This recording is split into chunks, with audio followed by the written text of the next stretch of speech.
feel like a kid again. We take these aircraft from bare bones and check everything out in them and put them back together, get them up flying.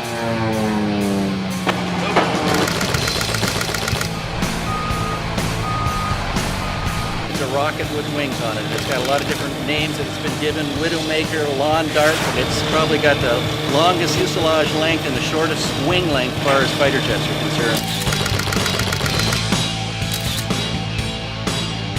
Turn the burner on and hit 30,000 feet in about a minute.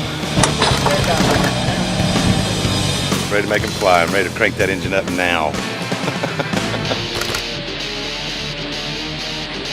This one's going to need an overhaul, no doubt. If you look in the inlet here, you see these blades, how corroded they are. And if they're that bad here at the front, they're even worse at the back. It may not even be rebuildable. Don't know.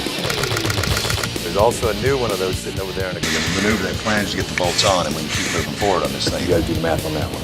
Okay. See how this comes off? It probably hinges on these bolts right here.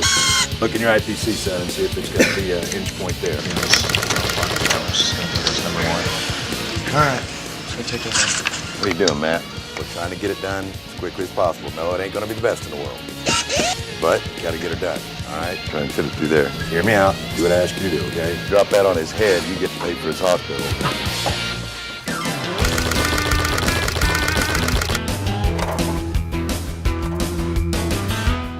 Do you know what you're looking for? Matt, what do they look like? Nope, that's not what you're looking for. You're not looking for a furniture dolly, son. Problem is, they'll just take off. They won't ask questions before they go. That's the problem, not just them, but a lot of people, you know? If you had to find something to save your life, you'd be dead. There you go.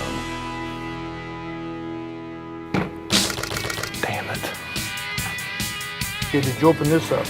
No. That's where your timer is. The timer's working fine. It's clicking, going all the way around. It's that relay sticking. There it goes. Okay. I don't know what they did with the airplane. Switches again. That's right. It rolled out of here needing all new fuel lines, oil lines, everything else. I don't know whether they replaced them or not.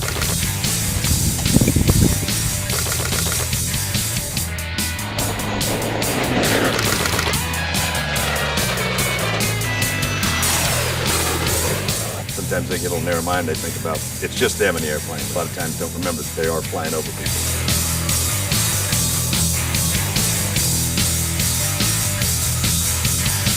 No, we got some smoke coming out of the front of this thing. Couldn't see it. It's from inside the engine. Is that 8.5 when you left, and it's just a butt hair below that? That's the actual military term, butt hairs below. It's split between the intakes. Just let it cool down and we'll see. Better to find out than have a fire. What do you think Scott's gonna say? I don't know. You're flying around over civilians and having a good time. The airplane's got to be right. End of story. You got to catch Scott, you know, on the right wavelength. His demeanor when he was trying to tell me something, I said, well, Scott, I can do it this way. I'm like, no, you got to do it this way, damn it. Yeah, but Scott, no, dang it. No. All right, ain't going to be the easiest in the world. I can promise you that. You got to have supreme confidence in the guy that signs off your airplane, which for me, for 2 decades, has been Scott. This MiG-17 from the former Soviet Air Force survived the scrap man, came to the States after a full rebuild here, did a lot to keep the airplane, you know, in tip-top shape. About 1.5 years ago, the aircraft suffered a ground fire. The back half of the aircraft doesn't match the front half because it came off of an aircraft like a 314.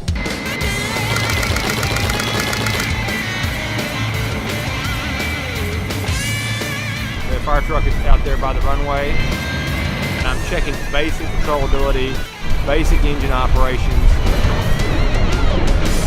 Put 3 or 4 G's on it, you know, see what comes loose in the cockpit. Put some negative G's on it, get it upside down at 500 miles an hour. You have to have supreme faith not only in your machine, but in the guy that's turning the wrenches that makes that machine fly. If I'm doing 600 miles an hour, 50 feet off the ground, there is no, I'm gonna fix it. And something goes wrong, I'm done. Plain and simple, all right? You do it right the first time. You put the right parts on. When they're broken, you fix them. Or it doesn't get signed off and you don't get flying. If you don't want to pay for it, then let it sit. I don't have a problem with that. I'm poor too.